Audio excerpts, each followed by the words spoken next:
நம்ம ஊரில் மாமியார் மருமகள் ஒருத்தர் ஒருத்தர் நல்லா புரிஞ்சுக்கிட்டு நல்ல விதமாக தான் இருக்கிறாங்க பல இடத்துல.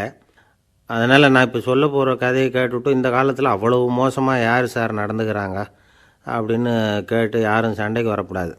இன்னொரு உண்மையையும் சொல்லிவிடுறேன். அதாவது இந்த கதையை நமக்கு எழுதி அனுப்பி இருக்கிறதே கொஞ்ச நாளில் மருமகளாகவும் அதுக்கப்புறம் கொஞ்ச காலத்தில் மாமியாராகவும் ஆக போகிற ஒரு நேயர் தான். சரி, இந்த கதைக்கு வருவோம். அதாவது ஒரு சின்ன குடும்பம், அந்த வீட்டில் மாமியார் ஆட்சி, அவங்க வச்சது தான் சட்டம்.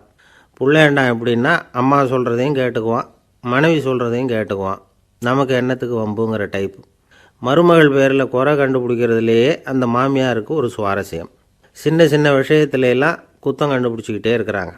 பொதுவாக எல்லாரும் எப்படின்னா ஏதாவது ஒரு காரணத்துக்காக சண்டை போட்டுக்கிட்டு இருப்பாங்க.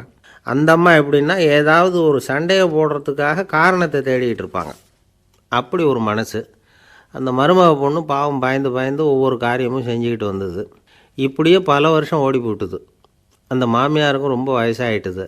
இருந்தாலும் அந்த பழைய சுபாவம் மட்டும் மாறவே இல்லை. திடீர்னு ஒரு நாள் பக்கவாதம் வந்து அந்த அம்மாவுக்கு ஒரு பக்கம் கை கால் இழுத்துக்கிட்டுது. வாய் சுத்தமாக பேச முடியாமல் போயிட்டுது. சத்தம் மட்டும் வரும். ஒரு பக்கத்து கை காலை அசைக்க முடியும். பேசுகிறதெல்லாம் கையால் தான், அதாவது கை சைகையால். இப்படிப்பட்ட நிலைமையில் கூட அந்த பொண்ணு தண்ணியோ பாலோ இவங்க எதிரில் கொண்டாந்து வச்சா அதை வேணும்னே தட்டி விட்டுட்டு ஒம்பு வளர்க்குறது. அதுக்கப்புறம் அந்த பொண்ணு தரையை சுத்தப்படுத்தும்ல, அதை பார்த்து ரசிக்கிறது. இருந்தாலும் அந்த பொண்ணு இதையெல்லாம் பெருசுப்படுத்தாமல் ரொம்ப பொறுமையாக தான் இருந்தது. ஒரு நாள் வீட்டில் வச்சுருந்த பாலை பூனை குடிச்சிட்டு போயிட்டுது. வயசான காலத்தில் இந்த அம்மா பால் இல்லாமல் கஷ்டப்படுவாங்களே அப்படின்னு நினச்சி பக்கத்து வீட்டில் போய் கொஞ்சம் பால் வாங்கிட்டு வந்து காய்ச்சி மாமியார் முன்னாடி கொண்டாந்து வச்சுது அந்த பொண்ணு. வழக்கம் போல் அந்த அம்மா பாலை தட்டி விட்டுட்டாங்க. இது அந்த மருமக பொண்ணு கவனிச்சுட்டுது. இவ்வளவு நாள் பொறுமையாக இருந்த அந்த மருமகளுக்கு இன்றைக்கி இதை பார்த்து தான் அசாத்திய கோபம் வந்துட்டுது.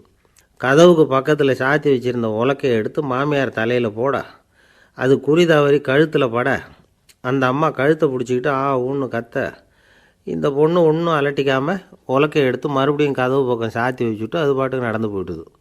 இருந்தாலும் மனசுக்குள்ளே லேசாக ஒரு பயம். கணவன் வீட்டுக்கு வந்ததும் என்ன விஷயம்னு கேட்டால் எப்படி சமாளிக்கிறது.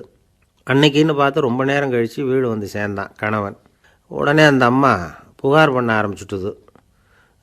பேச்சு தான் வராத, அதனால் ஒரு பக்கத்து கையால் சைகை காட்டுது. கதவுக்கு பக்கத்தில் இருந்த உலக்க பக்கமாக கையை நீட்டி காட்டி, அப்படியே அந்த கையை தன் கழுத்துக்கு பின்பக்கமாக சுற்றி காட்டி நாக்கை வெளியில் நீட்டி நடந்த விஷயத்தை புரிய வைக்கிறதுக்கு முயற்சி பண்ணுது. இவனுக்கு ஒன்றும் புரியல. என்ன சொல்கிறாங்க அம்மா அப்படின்னு மனைவிகிட்ட கேட்குறான். அதுக்கு அந்த பொண்ணு ரொம்ப புத்திசாலித்தனமா, என்னங்க உங்கள் அம்மா சொல்கிறது உங்களுக்கு இன்னும் புரியலையா? அவங்க உங்களை பார்த்து என்ன சொல்கிறாங்கன்னா, ஏண்டா உலக்க மாதிரி நிற்கிற, சாக போகிற எனக்கு சங்கிலி எதுக்கு, என் கழுத்தில் கிடக்கிற இந்த சங்கிலியை கழட்டி என் மருமக கழுத்தில் போடுறா அப்படின்னு சொல்கிறாங்க அப்படின்னு தான். ஓ அப்படியா விஷயம்னு சொல்லி அம்மா கழுத்தில் இருந்த சங்கிலியை எடுத்து மனைவி கழுத்தில் போட்டுட்டு, அம்மா உன் விருப்பப்படியே போட்டாச்சு, இனிமேலாவது நிம்மதியாக படுத்து தூங்கு அப்படின்னு சொல்லிவிட்டு உள்ளே போயிட்டான்.